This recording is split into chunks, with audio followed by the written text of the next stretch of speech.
अस्सलाम वालेकुम, मैं हूं रेहान तारिक और आप देख रहे हैं दास्ताक। ऑपोजिशन के भरपूर एहतजाज, शोर शराबे, नारों और थप्पड़ों की गूंज में हुकूमत ने मिनी बजट कौमी असम्बली में पेश कर दिया है। कौमी असम्बली का इजलास कल दोपहर तक मुलतवी कर दिया गया है। ऑपोजिशन का इल्जाम है कि मिनी बजट आम आदमी के लिए तबाही का पैगाम लाएगा, जबकि वजीर खजाना का दावा है कि मिनी बजट में आम आदमी पर तो सिर्फ 2 अरब पड़ेगा। इस हवाले से फाइनेंस मिनिस्टर क्या कहते हैं वो आपके सामने।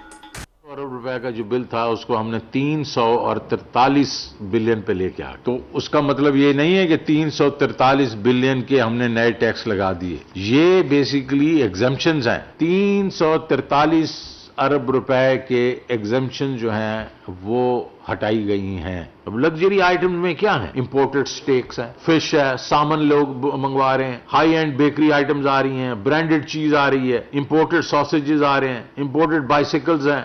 कॉमन मैन के ऊपर 2 अरब रुपए के जो टैक्सेस की एग्जम्पशन निकाल रहे हैं। 700 अरब रुपए की बात हो रही थी, उसको निकाल के 343 बिलियन हुआ। उसमें से कॉमन मैन पे 2 अरब रुपए। बड़ा आइटम जो है वो पर्सनल कंप्यूटर्स हैं, मैच बॉक्सेस हैं, आइडियोलाइज्ड सॉल्ट है, रेड चिलीज हैं और कॉन्ट्रासेप्टिव्स। ये है लुब्बे लुबाब। आम आदमी, मैं गरीब की भी नहीं बात करूं, आम आदमी के ऊपर 2 अरब रुपए के सिर्फ टैक्स लग रहे हैं। मोहतरम मुशीर खजाना, आपका दावा है कि मिनी बजट में 2 अरब के इजाफी बोर्ड से कोई तूफान नहीं आएगा। मोहतरम मुशीर खजाना, आप ही की दस्तावेज से कुछ आदाद शुमार आपके सामने रखते हैं कि आम आदमी की जिंदगी में मिनी बजट से क्या तूफान आएगा। जनाब मुशीर खजाना, आपकी हुकूमत ने 144 ऐसी अशिया पर टैक्स लगाया जिनका ताल्लुक बराह रास्त आम आदमी से है। ये अशिया जनरल सेल्स टैक्स से मुकम्मल तौर पर मुस्तस्ना थी, या इन पर महज 5% से 12% की शरह तक टैक्स था। अब हुकूमत इन अशिया पर 17% टैक्स लगा रही है। इन 144 अशिया पर जीएसटी लगाने से असल आमदनी का असर अंदाजे के मुताबिक 352 रुपए से कहीं ज्यादा होगा, क्योंकि इनमें से अक्सर पर पहली बार टैक्स लगाया जाएगा। तूफान तो हरगिज नहीं आएगा, क्योंकि बच्चों के लिए तैयार शुदा दूध के लिए सामान और खाम माल की दरामद पर और सप्लाई पर दस्तयाब 0 रेटिंग वापस ले ली गई है। और अब बच्चों के दूध से सालाना 9 अरब रुपए कमाने के लिए 17% टैक्स लगाया जाएगा। इसी तरह शीरखार बच्चों की अशिया पर 17% टैक्स आयद किया जाएगा, ताकि हर साल मजीद 6 अरब रुपए जमा हों। सिर्फ खाने पीने की अशिया और बच्चों के लिए जरूरी अशियाई पर नहीं, बल्कि हुकूमत की जानिब से फार्मास्यूटिकल मसनूआत पर भी टैक्स लगाने का फैसला किया गया है। तूफान तो हरगिज नहीं आएगा, क्योंकि इससे मुतासिर तो आम आदमी के दर्द की दवा होगी। तूफान क्यों आएगा जबकि दवाई आम आदमी की पहुंच से दूर हो जाएगी। हुकूमत ने फार्मास्यूटिकल मसनूआत के खाम माल पर 17% जीएसटी लगाकर 45 अरब रुपए जमा करने का हदफ मुकर्रर कर दिया है। इसमें दरामदी माल पर 30 अरब रुपए और मकामी माल पर 15 अरब रुपए शामिल हैं। तूफान तो आएगा अगर आम आदमी होटल से खाना खाए, डबल रोटी खाए, लेकिन तूफान तो अब हरगिज नहीं आएगा, क्योंकि बेकरीज, रेस्टोरेंट्स, फूड चेन्स और दुकानों में तैयार होने वाली डबल रोटी पर 17 टैक्स लगाकर तकरीबन 5 अरब रुपए इकट्ठे किए जाएंगे। पके हुए खाने पर 17% की शरह से टैक्स आयद किया जाएगा। तूफान तो हरगिज नहीं आएगा अगर कौम के बच्चे खुराक की कमी से कमजोर हो जाएंगे, क्योंकि मिनी बजट से मुल्क में खुराक की कमी, बच्चों की ग़िज़ाइयत में कमी और स्टंटिंग में इजाफा होने का खदशा है। ये खदशात एक ऐसे दौरे हुकूमत में हो रहे हैं जो खुद ग्रोथ के ग़िज़ाइयत की कमी का शिकार रहे हैं। इस हवाले से खुद हुकूमत और उनके अपने captain of the ship Imran Khan साहब क्या कहते रहे हैं, जरा उसकी एक झलक आपके सामने रखता है। 45% पाकिस्तान के बच्चे, उनको एक बीमारी है जिसको कहते हैं स्टंटेड ग्रोथ, कि ना उनके ज़हन पूरी तरह बढ़ते हैं और ना उनका कद ऊपर जाता है, क्योंकि उनको खुराक नहीं दे सकते। उनको हम जो न्यूट्रिशन चाहिए एक इंसान को बढ़ने के लिए वो नहीं देते। तो आप सोच लें कि जो मुल्क में 45% बच्चे, यानी हर दूसरा बच्चा, उसको एक बीमारी है स्टंटेड ग्रोथ की, ये कितना बड़ा जुल्म है इस माशरे से। वज़ीर-ए-आज़म इमरान खान के स्टंटिंग के खात्मे के विजन के खिलाफ ग्रोथ स्टंटिंग के प्रेमिक्स पर 17% टैक्स लगाया जाएगा। रेस्टोरेंट्स, बेकरीज, केटरर्स और मिठाई की दुकानों पर तैयार खाने की अशिया पर टैक्स 7.5% से बढ़ाकर 17% कर दिया गया है। दरामदी सब्जियों पर टैक्स लगाकर 7 अरब रुपए कमाए जाएंगे। रिटेल पैकेजिंग में फरोख्त ना होने वाली सुर्ख मिर्चों पर टैक्स लगेगा। अनाज और मसनूआत पर 5 अरब रुपए का टैक्स आयद किया जाएगा। अब तूफान के सब रास्ते रोक लिए जाएंगे, क्योंकि हुकूमत ने माचिस के पैकेट पर भी 17% टैक्स आयद कर दिया है। मुर्गी के गोश्त, मटन और बीफ पर भी 17% टैक्स आयद किया गया है। अंडों की फरोख्त पर टैक्स लगाकर 2 अरब रुपए जमा किए जाएंगे। दही, पनीर, मक्खन, क्रीम, देसी घी, दूध और क्रीम पर टैक्स 10% से बढ़ाकर 17% हो जाएगा। डेयरी प्रोडक्ट से मुतालिक जो मशीनरी है और आलात हैं, अब उन पर अब मौजूदा 5% के मुकाबले में 17% टैक्स आयद कर दिया गया है। बैरून मुल्क मुकीम पाकिस्तानी और सयाहों के जाती पहनने वाले और हकीकी सामान पर भी टैक्स आयद किया जाएगा। अंदरूनी मुल्क इस्तेमाल के लिए खाम माल और दरामदी अशिया पर टैक्स आयद किया जाएगा। हुकूमत अवामी जज्बात के साथ खिलवाड़ कर रही है, जबकि ऑपोजिशन भी कहीं दिखाई नहीं देती। अजब बात तो यह है, हुकूमत ये सब कुछ कर रही है, ऑपोजिशन बिल्कुल रेत की दीवार बनी हुई है, एक ऐसे वक्त में जब आम आदमी पर अरबों रुपए का बोझ डालने की कोशिश की जा रही है। मुल्क की मईशत को वायसराय के हवाले कर देने के इल्जामात आयद किए जा रहे हैं, मगर इस कड़े वक्त में अवाम की बात करने ना तो ऑपोजिशन लीडर आए और ना ही चेयरमैन पीपल कहीं दिखाई दिए। इनकी कमी को आज हुकूमत ने भी महसूस किया है। हमारी वजारत खजाना ने, हुकूमत ने, वज़ीर आज़म साहब ने इस पे भरपूर कोशिश की है कि आम आदमी के ऊपर जो है वो इसका किसी किस्म का जो है वो बोझ ना डाला जाए। अपोजिशन को भी चाहिए कि वो बजाय आकर कोई दलील के साथ बात करें, लेकिन जो आज उन्होंने रवैया अख्तियार किया पार्लियामेंट के अंदर, ईवान को मछली मंडी बनाई रखा, तूफान बदतमीजी की रखी और लीडरलेस अपोजिशन थी, कोई उनका लीडर वहां पर मौजूद नहीं था। बंद कमरों में बैठ के बड़े बड़े दावे करते हैं, जब मौके के ऊपर मामला आता है तो उस वक्त शहबाज शरीफ भी लापता होते हैं, बिलावल भी लापता होते हैं। मैं सर सवाल तो बनता है कि आज ऑपोजिशन लीडरलेस क्यों थी? कल तक तमाम ऑपोजिशन बुलंदोबांग दावे कर रही थी कि बजट मंजूर नहीं होने देंगे। आज ऑपोजिशन रहनुमाओं का हम इजलास से गायब होना कई सवालात को जन्म दे रहा है। कायदे इसमें इख्तलाफ पार्लियामेंट के इजलास से गायब क्यों थे? क्या ऑपोजिशन हुकूमत की सहूलतकारी का किरदार अदा कर रही है? क्या अवाम दुश्मन बजट में ऑपोजिशन हुकूमत के साथ है? क्या दावों के बरक्स ऑपोजिशन के पास नंबर गेम नहीं है?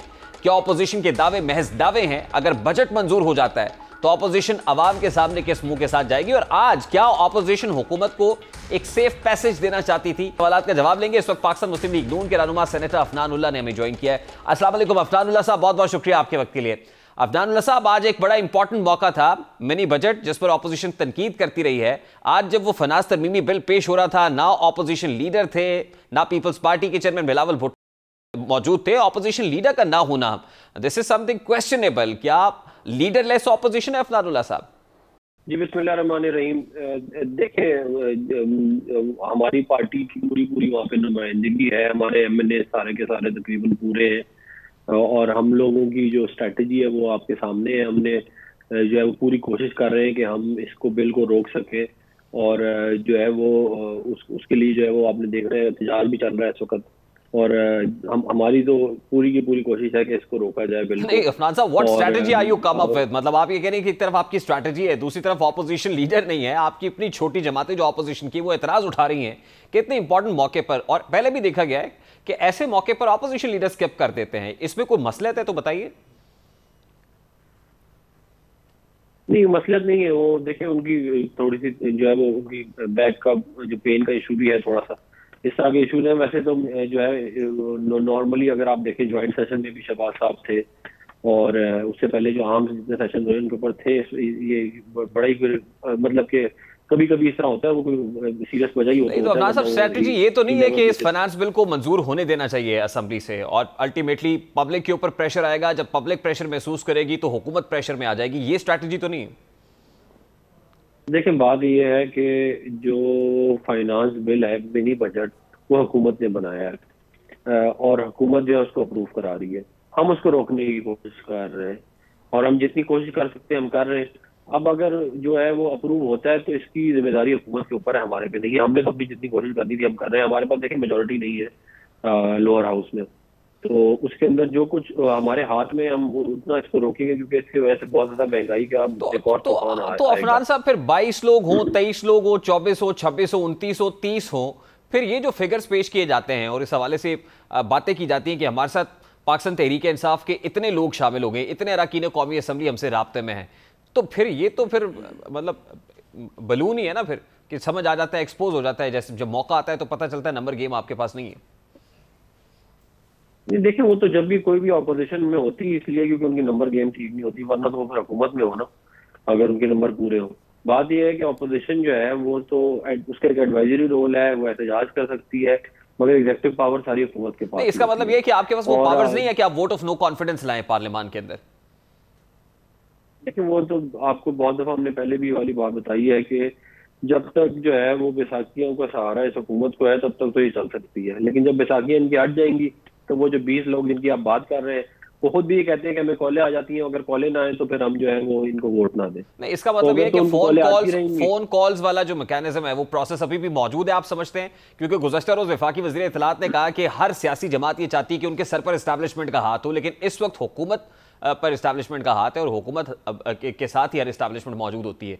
तो आप समझते हैं कि इस वक्त हुकूमत और मुख्तलिफ इदारे सेम पेज पर है? देखिए, मेरा ये ख्याल है सेम पेज वाला मामला तो शायद इतना अब वो ना हो, लेकिन ये टेस्ट केस है, इसमें पता चल जाएगा कि है कि नहीं है। अब डॉक्टर आमिर लियाकत जो है वो उन्होंने सारे पाकिस्तान के सामने बात की थी कि उनको ना सिर्फ वो खुद नहीं आ रहे थे, उनको लाया गया, बड़े एहतमाम से लाया गया, तो वो जो है ये सारे पाकिस्तान ने सुना। तो अगर तो आज पता चल जाएगा जब वोट की काउंटिंग पूरी होगी क्या। लेकिन अगर आपके अपने वोट नहीं होंगे उसमें, आपके अपने इंपॉर्टेंट पार्लियामेंटेरियंस नहीं होंगे, तो फिर कैसा लिटमस टेस्ट होगा ये? एक बंदे से देखें, एक बंदा नहीं है वो, मैंने आपको बात बता दी, बाकी सारे पूरे हैं। हमारे जो ज्वाइंट सेशन के अंदर तमाम सेनेटर, तमाम एमएनएस पूरे थे, एक बंदा भी कम नहीं था। मैं अमेरिका से वापस आया था ज्वाइंट सेशन के लिए, तो ये बात कर देना कि एक बंदे की वजह से मतलब कि देखें मामला हो जाते हैं। इट्स नॉट अबाउट एक बंदा सर, ऑपोजिशन लीडर कायदे इस इख्तिलाफ जो ऑपोजिशन को लीड करते हैं, ख्वाजा आसिफ साहब है, आसिफ साहब है वहाँ पे, जो है वो शाहिद साहब हैं, और हमारे सीनियर सारी लीडरशिप है, पीपल पार्टी की लीडरशिप वहाँ पे मौजूद है। तो ये एक बंदे की वजह से आप कहेंगे कोई मतलब सारे के सारे बंदे पहले भी पूरे थे, अब जो है वो और अभी काउंट होगा तो पता चल जाएगा ना कि इनको बैसाखियों का सहारा है कि नहीं है।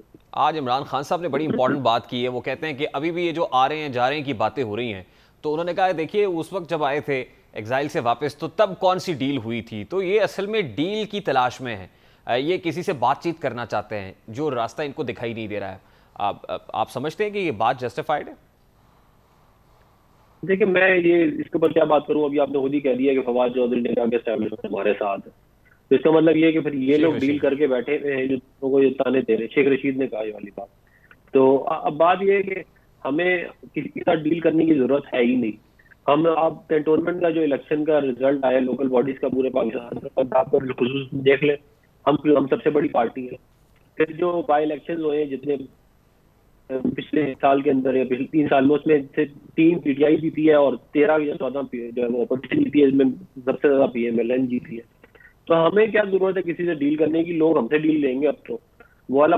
हम तो ये कहते हैं कि फ्री एंड फेयर इलेक्शन हो और जो भी जीते हुकूमत बनाए, हमारी ये डिमांड है। हमारे इसके अलावा हम कोई अंपायर की उंगली का इंतजार नहीं कर रहे, हम कोई कंटेनर पे खड़े होकर ये नहीं कह रहे कि जी वो फैसला हो गया है, आज हुकूमत गई कल हुकूमत गई। ऑपोजिशन लीडर आज छुट्टी पे इसलिए तो नहीं है कि वो अपनी सीवी तैयार कर रहे हैं, जैसे इमरान खान साहब ने कहा कि वो तो जॉब एप्लीकेशन तैयार रखते हैं। इमरान खान साहब की सारी जिंदगी जो है वो जॉब एप्लीकेशन देते देते गुजर गई, परवेज मुशर्रफ से शुरू होके अभी तक। तो वो ये समझ रहे हैं कि बस क्योंकि उन्होंने सारी जिंदगी ये काम किया तो बाकी भी सारे इसी तरह ही करते हैं। हमारी जड़ें जो है हम में बड़ी मजबूत है, हमें जो है जरूरत नहीं है ताकत में आने के लिए किसी बैसाखी की या किसी डील की। जब भी फ्री एंड फेयर इलेक्शन होंगे मुस्लिम लीग नून की हुकूमत वैसी बन जाएगी। तो असान साहब, what implications are you looking at? अभी finance bill likely to be approved by the assembly, उसके बाद क्या होगा? क्या लोग आप पर नुक्ताचीनी नहीं करेंगे? क्या ऑपोजिशन से सवाल नहीं करेंगे कि बहुत सारे ऐसे मकामात पर जहां ऑपोजिशन रास्ता रोक सकती थी, वो किरदार जो अदा कर सकती थी वो अदा नहीं किया है, तो लोग आप पर फिंगर पॉइंटिंग नहीं करेंगे? देखिए, बात यह है कि आप ऑपोजिशन को इल्जाम नहीं दे सकते हुकूमत के बिल का। हुकूमत ने और अगर जो भी इनके साथ रजीम में जो इनको सपोर्ट कर रहे हैं, उन्होंने अगर मिलकर बिल पास कराया तो वही जिम्मेदार है, महंगाई का तूफान आएगा। हम तो देखें हमारे तो नंबर में हमारे तो नंबर कम है, आपको पहले जब ऑपोजिशन में, तो हम तो ज़्यादा एहतजाज कर सकते हैं। हम जो है वो ये कोशिश कर सकते हैं कि हम इनके लोगों को कन्विंस करें कि वो ना वोट डालें। तो strategy is very clear then sir, फिर इसका मतलब है कि हमारे व्यूअर्स को भी ये समझ आ जानी चाहिए, स्ट्रैटेजी इज वेरी क्लियर। वही जो मरियम नवाज साहिबा ने कहा था कि वो चाहती है कि हुकूमत को वक्त मिलना चाहिए ताकि हुकूमत अपने बोर्ड से चली जाए और पब्लिक को भी समझ आ जाए कि उन्होंने किसको इलेक्ट किया था। देखिए, बात ये है कि हम जो है हम ये चाहते हैं, मैंने जैसे आपको कहा कि पाकिस्तान में फ्री एंड फेयर इलेक्शन हो जाए, जल्द से जल्द हो जाए। जितना जल्द हो जाएगा उतना जल्दी अवाम की जान छुट जाएगी इन इनकॉम्पिटेंट और करप्ट लोगों से।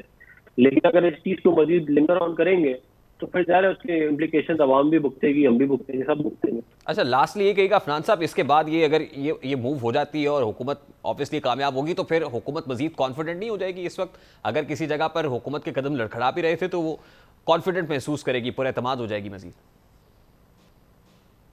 देखिए वो तो अभी रिजल्ट आएगा तो फिर पता चलेगा। अभी तक तो क्या कहते हैं, अभी तो एहतजाज ही चल रहा है। लेकिन मेरा ये ख्याल है कि हुकूमत जो है वो बहुत जो है वो वीक फुटिंग पे है। अब लोकल बॉडीज का जो KPK का रिजल्ट आया है, इनके गढ़ के अंदर जो है वो जो इनका हेडक्वार्टर था उधर ही बुरी तरह शिकस्त हुई है। इनको खाली हारे नहीं है, इनके जो मिनिस्टर्स हैं अली मोहम्मद खान, शहरयार आफरीदी, परवेज खटक, स्पीकर साहब असद कैसर साहब, मतलब कि आप इनकी जो मेन सारी की सारी जो कोर टीम है वो सारे अपने घरों में इलेक्शन हार गए। तो अब उसके बाद पीछे जो है वो क्या रह जाता है? अभी जो बाकी लोकल बॉडीज का अगर इन्होंने इलेक्शन कराया तो वो भी उधर रिजल्ट आएगा। तो वीक फुटिंग पे तो ये बहुत है। इसकी वजह ये है कि ये ना आवाम के वोट से आए हैं और ना ही इनको गवर्नेंस करना आता है।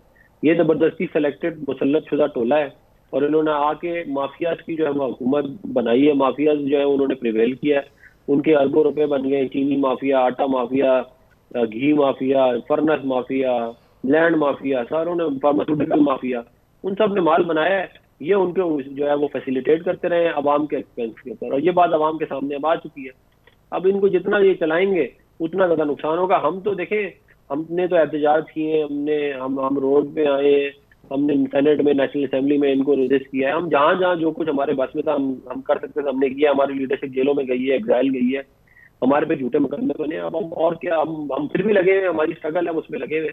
हम गरीब आवाम के साथ खड़े हैं, जो लोग मुश्किल में, हम उनके साथ खड़े हैं और हम इंशाल्लाह इस स्ट्रगल में हम प्रिवेल करेंगे और इनको हम घर भेजेंगे। बहुत शुक्रिया अफनानुल्लाह साहब आपके वक्त के लिए। पाकिस्तान मुस्लिम लीग नून के रहनुमा सेनेटर अफनानुल्लाह हमारे साथ मौजूद थे। अभी एक ब्रेक लेंगे और ब्रेक पर बाद जब वापस आएंगे तो वज़ीर आज़म इमरान खान जिस वक्त असेंबली में आ रहे थे तो उस वक्त रिपोर्टर्स की जानिब से सवाल किए गए, वज़ीर आज़म ने क्या रिस्पॉन्ड किया और वो पार्टी मामलात से क्यों बेखबर है, बात करेंगे इस ब्रेक के बाद।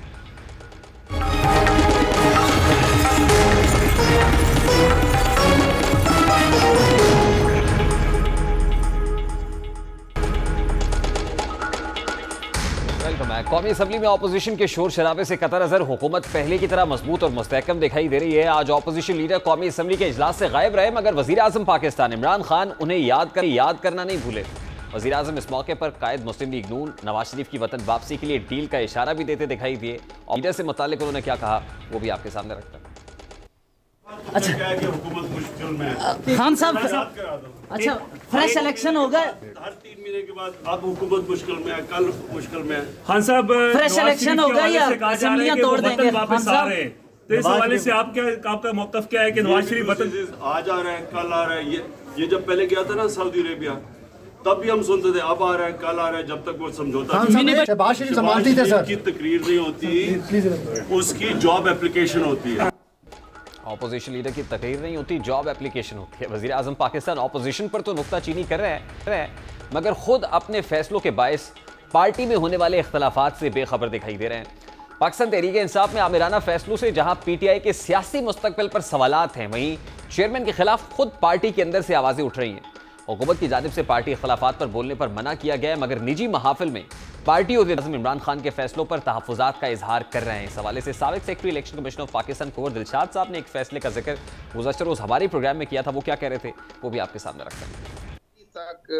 इतना बड़ा अहम फैसला कर दिया पाकिस्तान की कौमी जमात, जो तमाम पाकिस्तान के हिस्सों में से जमात के कारकुन मौजूद हैं, गिलगित बल्तिस्तान, आज़ाद कश्मीर, चारों सूबों में एक कौमी जमात है तहरीक इंसाफ। उनको उन्होंने बिला सोचे समझे एक ढांचा है उसका जमीन बोस कर दिया, तहलील कर दिया, लेकिन नोटिफिकेशन नहीं किया। सबसे अहम बात मैं ये आपको बता रहा हूँ, ये सारी ज़बानी बातें हो रही हैं। कल हमने अपने प्रोग्राम में पाकिस्तान तहरीक इंसाफ के पार्टी आइन के बहरान का तज़किरा किया था और अब से कुछ देर कबल पाकिस्तान तहरीक इंसाफ की सेंट्रल एग्जीक्यूटिव कमेटी का इजलास हुआ है और सेंट्रल एग्जीक्यूटिव बॉडी ने PTI का 2015 का आइन बहाल करने का ऐलान किया है। जरा ये बता रहे हैं, नए आइन के तहत PTI की 40 रुकनी एग्जीक्यूटिव बॉडी कायम की जाएगी, मगर PTI की सीनियर क़यादत तो अबूरी एग्जीक्यूटिव बॉडी के क़याम से ही मुत्तफ़िक नहीं है।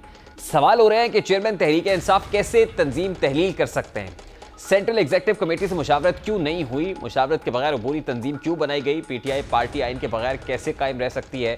ऐसे ही सवालात पर बात करेंगे। इस वक्त पाकिस्तान तहरीक इंसाफ के रहनुमा और माहिर कानून हामिद खान साहब ने हमें ज्वाइन किया है। अस्सलाम वालेकुम हामिद खान साहब, बहुत बहुत शुक्रिया आपके वक्त के लिए। हामिद खान साहब, सबसे पहले तो ये जो पार्टी तंजीम ओवरऑल जो स्ट्रक्चरली इसको तहलील करने का फैसला किया इमरान खान साहब ने, और उसमें किसी पार्टी अहदेदार से सवाल नहीं हुआ, कोई बाज पुरस नहीं हुआ, किसी को शो कॉज नोटिस इशू नहीं किया गया, आप समझते हैं कि ये जस्टिफाइड है स्टेप चेयरमैन का? मैं समझता हूं कि ये बिल्कुल गैर कानूनी कदम लिया है, क्योंकि आइन में या जो इलेक्शन एक्ट है 2017 का, उसमें पार्टी के आइन को तहलील करने की कोई किसी किस्म की गुंजाइश नहीं है। हाँ, अलबत्ता आप अमेंड कर सकते हैं, लेकिन अमेंडमेंट के बाद फिर अमेंडेड पोर्शंस है वो आप कमीशन के पास जमा करा सकते हैं। लेकिन सारी की सारी पार्टी की सारी तंजीमें तोड़ देना, सारी पार्टी का आइन जो है वो मुअत्तल कर देना, ये बिल्कुल उस कानून के मुताबिक नहीं है। हामिद खान साहब, पार्टी का तंजीमी ढांचा यकसर तब्दील कर दिया गया, लेकिन इसका कोई नोटिफिकेशन नहीं हुआ। अगर इसके खिलाफ कोई एक्शन होता है, वो इलेक्शन कमीशन लेता है या कोई इलेक्शन कमीशन से रुजू करना चाहता है, तो क्या ये कार्रवाई किसी भी नोटिफिकेशन से मशरूत होगी? देखिए, ये तो हो सकता है कि उनके जहन में ये हो कि हम अभी सिर्फ इसको सिर्फ प्रेस कॉन्फ्रेंस के जरिए बताते हैं, अभी फॉर्मल नोटिफिकेशन नहीं करते।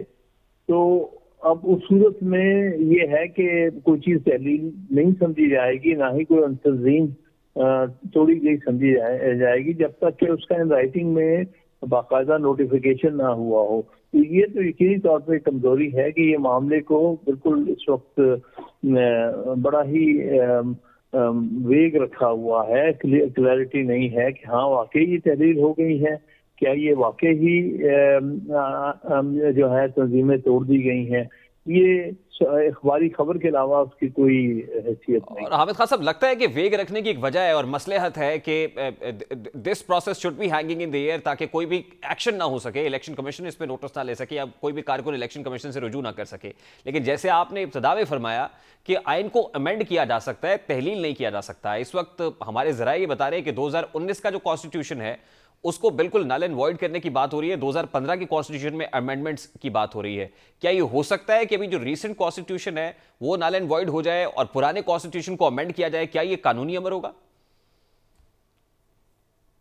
देखिए, बात ये है कि अगर ये लेकिन उसके लिए नेशनल काउंसिल जो है वो ही कर सकती है, और नेशनल काउंसिल को बुलाकर ये कर सकते हैं कि पुराना आइन जो है उसको रिपील कर दिया जाए और नया आइन पास करवा लिया जाए।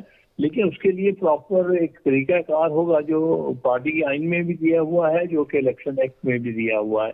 लिहाजा उसके अलावा नहीं हो सकता कि आप उसको तहलील समझें या आप उसके जो तंजीमों को जो है वो बिल्कुल खत्म कर दें। ये नहीं हो सकता जब तक कि उसके लिए स्टेप्स ना लिए गए हों।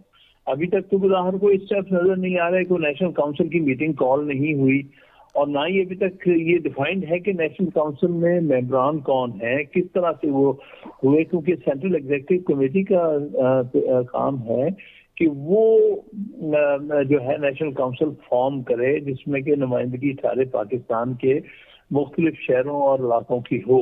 फिर वो नेशनल काउंसिल जब फॉर्मली आइन के मुताबिक, मादी आइन तहलील नहीं हो सकता, जो आइन 2019 का है वही आइन इन एग्जिस्टेंस है, अनलेस कि आप कोई नेशनल काउंसिल की मीटिंग कॉल करके उस आइन को आप मनसूख करके एक नया आइन उसकी जगह, ये पिछला 2015 या 2012 का आइन को रिवाइव करें, वो नेशनल काउंसिल ही कर सकती है, एक फर्द वाहिद नहीं कर सकता, चाहे वो चेयरमैन क्यों ना हो।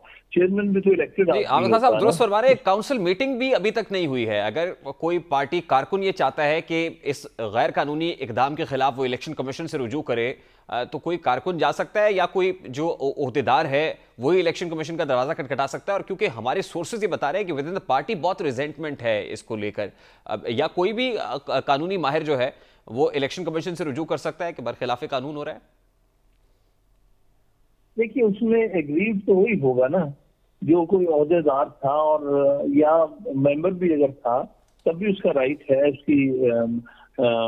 उसकी स्टैंडिंग होगी कि वो इलेक्शन कमीशन को अप्रोच करे, क्योंकि वो इस पॉलिटिकल पार्टी का मेंबर है, वो अपने आइन के तहफ़्फ़ुज़ चाहता है तो बिल्कुल कर सकता है। लेकिन ये मतलब अहदेदार हो या मेंबर भी अगर हो पाकिस्तान तहरीक इंसाफ का, उसको भी ये हक हासिल है कि वो उसको चैलेंज। अच्छा हामिद खान साहब, बतौर बानी रहनुमा तहरीक इंसाफ, क्योंकि आप पार्टी चेयरमैन इमरान खान साहब के करीब रहे हैं, उन्हें जानते हैं, वो ये फैसला सोलली लिया है, उन्होंने किसी से इस हवाले से कंसल्टेशन नहीं की और तमाम तर तंजीमें तहलील कर दी।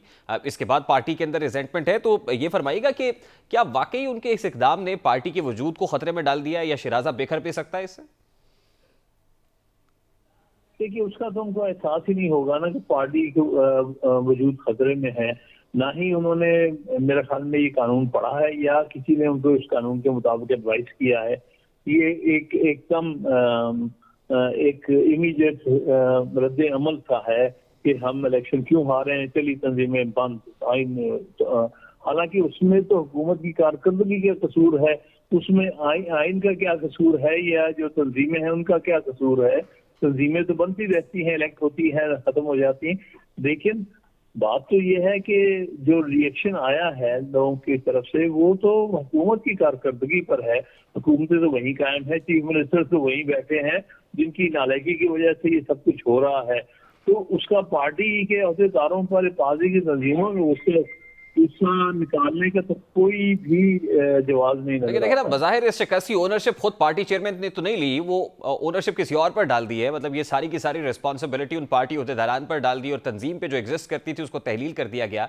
आप इमरान खान साहब को जानते हैं, अब जब भी कोई फैसला होगा या कोई शिकस्त होती है तो क्या इसकी ओनरशिप या इसकी जिम्मेदारी खुद वो कबूल कर लेंगे? आदतन इमरान खान साहब अब वो कबूल करेंगे क्योंकि अब तो वो खुद फैसले ले रहे हैं।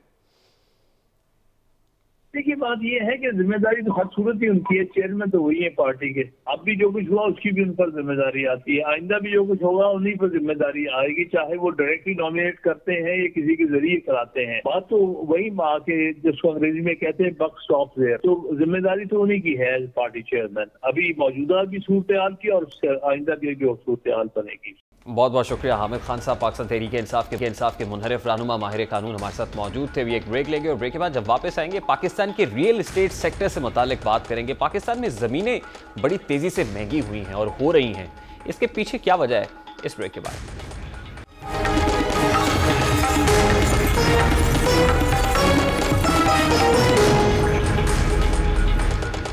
Welcome back. खूबसूरत ब्राउशर्स, दीदा ज़ेब इश्तहारात, सरमायाकारी के जरिए कमाने के ख्वाब। पाकिस्तान में रियल एस्टेट का कारोबार कमाई और सरमायाकारी का बेहतरीन जरिया है। आज chairman NAB justice retired Javed Iqbal ने रियल एस्टेट बिजनेस में होने वाले फ्रॉड और शहरियों को कोड़ी कोड़ी का मोहताज बनाने के तरीकाकार पर शदीद तनकीद की है। वो इस हवाले से क्या कह रहे थे वो आपके सामने रखते हैं। कि हलाल की ये कमाई थी, जिन्होंने पैसा पैसा करके जमा किया था और जिन्होंने ये ख्वाब देखा था कि अपनी छत होगी, घर होगा, लेकिन वो बदकिस्मती से किसी वजह से इसलिए पूरा ना हो सका। बददियानती का असर गालिब आ गया। सोसाइटीज ने बिल्कुल दियानतदाराना अपना काम नहीं किया। सोसाइटीज को चेक करने के लिए जो निजाम था वो भी बेहतर नहीं था। आपके इदारे मौजूद हैं, इन इदारों की मौजूदगी में सोसाइटियां बनी, बर्बादी का सबब पैदा हुआ। लोगों की मासूमियत को भी बड़ा अप्रिशिएट करता हूँ। एक दफा नहीं, दो दफा नहीं, जब उनको मौका मिलता है जाके इन्वेस्टमेंट कर देते हैं। और इन्वेस्टमेंट इसलिए करते हैं कि ब्रोशर बड़े खूबसूरत होते हैं, उनमें आबशार भी होती है, उनमें जिम भी होते हैं, उनमें बड़ी बड़ी यूनिवर्सिटीज भी होती हैं। एक ब्रोशर को जब गौर से देखा तो उन्होंने नियाग्रा आबशार की तस्वीर लगाई हुई थी। सिर्फ चेयरमैन नैब ही नहीं बल्कि आला अदलिया भी बार बार रियल एस्टेट सेक्टर में होने वाले फ्रॉड और इस सेक्टर को दी जाने वाली मराद पर सवालात उठा चुकी है। गुज़श्ता रोज chief justice Islamabad high court Athar Minallah ने एक केस की समाअत की और इस केस की समाअत के दौरान अटॉर्नी जनरल से मुकालमा करते हुए कहा कि कौन रियासत के कमजोर शहरियों की दाद रसी करेगा, किस तरह कब्जे होते हैं और लोगों को उठाया जाता है। SHOs और पटवारी के मुलव्विस हुए बगैर कब्जा हो ही नहीं सकता।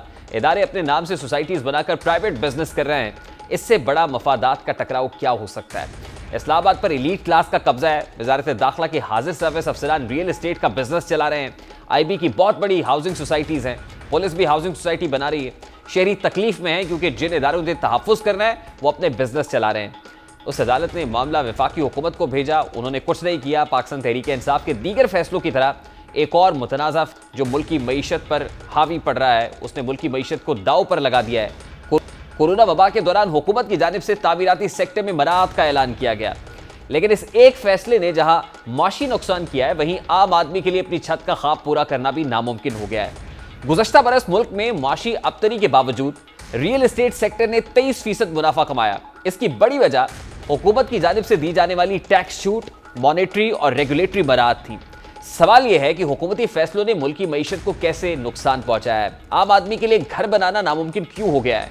रियल एस्टेट ने इंडस्ट्री को कैसे नुकसान पहुंचाया है। हुकूमत ने रियल एस्टेट माफिया के सामने कैसे घुटने टेके हैं। क्या हुकूमत का रियल एस्टेट माफिया के मुतालिबात तस्लीम करना दानिशमंदाना फैसला था। मुल्क में बढ़ती हुई अफरात-ए-ज़र में रियल एस्टेट का क्या किरदार रहा है। क्या हुकूमत रियल एस्टेट बिजनेस को रेगुलाइज कर पाएगी। इन्हीं सवालात का जवाब तलाश करने की कोशिश करते हैं। रियल एस्टेट के जरिए मुल्क की मईशत को नुकसान पहुंचाने का सिलसिला वजीर आजम पाकिस्तान इमरान खान के उस ऐलान के बाद हुआ जिसमें उन्होंने तामीराती सनत के लिए मराहत का ऐलान किया था। बिल्डर्स को टैक्स छूट दी गई। उन्हें कहा गया कि हुकूमत उनकी आमदनी का हिसाब नहीं पूछेगी। उन्हें यकीन दिलाया गया कि आप अपना काला धन ब्लैक मनी लाइए और बासानी इसको वाइट। ये ऐलानात और यकीन दहानियां मुसलसल कराई जाती रही हैं। मैं आपके लिए एक स्कीम लेके आया हूं, वो है कि अपने असासे डिक्लेयर करें। इस स्कीम से आपको मौका मिलता है कि आपने जो पैसा घर में रखा हुआ है, जो डॉलर रखे हैं, जो सोना रखा है, जो आपके बाहर असासे हैं, जो आपके बेनामी असासे या बैंक अकाउंट्स हैं, इन सबको आप डिक्लेयर कर सकते हैं। ये खुद वजीर आजम इमरान खान ने कहा। खुद amnesty schemes real estate sector के लिए वो लेकर आए। पाकिस्तान में रियल एस्टेट सेक्टर हमेशा सरमायाकारी के लिए पुरकशिश रहा है क्योंकि इसमें हमेशा रुपए की महफूज गर्दिश और बेहतर मुनाफे का यकीन होता है। लेकिन इस सेक्टर में गैर कानूनी रकम का भी बेदरीग इस्तेमाल होता है। आप ब्लैक मनी लाइए और जहां से मर्जी लाइए, इसको इस सेक्टर में लगा दीजिए। तहरीक इंसाफ की टैक्स एमनेस्टी स्कीम ने सोने पे सुहागे का काम किया। वजीर आजम पाकिस्तान के इन ऐलानात के बाद न सिर्फ पाकिस्तान बल्कि दुनिया भर से पाकिस्तानियों ने सरमायाकारी की। कई अफराद ने अपना काला धन सफेद किया। इस दौरान बैंक ट्रांजैक्शंस की बजाय कैश के जरिए लेन देन किया गया। मुल्क भर में जमीनों की कीमतें बढ़ गईं और प्लॉट्स मुतवस्सित तबके की पहुंच से दूर हो गए। यही नहीं बल्कि सरमायाकारों ने सनतों पर सरमायाकारी की बजाय इससे बेशतर के ये पैसे इंडस्ट्री में लगते, इंडस्ट्री का पहिया चलता, ये पैसे रियल एस्टेट पर लगाए गए। कैश मनी के बायस मुल्क में अफरात-ए-ज़र बढ़ी, अदायगियों का तवाज़ुन बिगड़ गया। अब इस सूरत हाल को काबू में करने के लिए FBR ने 40 शहरों में जायदादों की कीमतों को रेगुलेट करने का नोटिफिकेशन जारी किया है। मगर अब भी बिल्डर्स, डेवलपर्स और रिटेलर्स हुकूमत को ब्लैकमेल करके टैक्स छूट के ख्वाह हैं। हुकूमत की नाकाम पॉलिसीज पहले ही इस सेक्टर को रिलीफ देकर अरबों रुपए का टैक्स जमा करने का मौका ज़ाया कर चुकी हैं। जरूरत यकीनन इस अमर की है कि हुकूमत रियल एस्टेट सेक्टर को रेगुलाइज करे, रियल एस्टेट को मराहत देने की बजाय सनती तरक्की की जानिब तवज्जो दे ताकि मुल्क में हकीकत में देर पा तरक्की आ सके। अभी एक ब्रेक लेंगे और ब्रेक के बाद जब वापस आएंगे फिर बात करेंगे कि बिजली वाले बिजली के बिलों से परेशान क्यों हैं। बड़ा आम मामला है, इस मामले पर बात करेंगे इस ब्रेक के बाद।